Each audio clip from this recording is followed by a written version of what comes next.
இந்த ஆட்சியிலையும் மேகதாது அணை திட்டத்தை நிறுத்த முடியலையே. அட, போன திமுக ஆட்சியிலையும் முயற்சி நடந்துச்சு, ஆனால் திட்டத்தை முழுசாக நிறுத்த முடியல.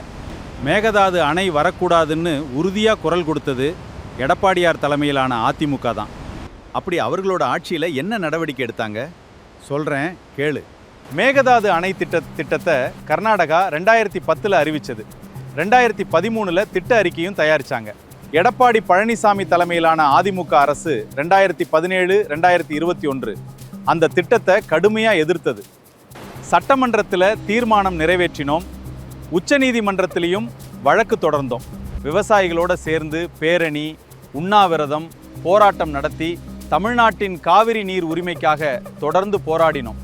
2018 உச்சநீதிமன்ற தீர்ப்புக்கு பிறகும் கர்நாடகா திட்டத்தை முன்னெடுக்க முயற்சி செய்துகிட்டே இருக்கு.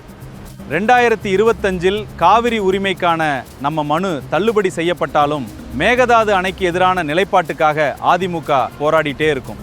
எவ்வளவு தடைகள் வந்தாலும் தமிழ்நாட்டுக்காக எங்க குரல் ஓயாது.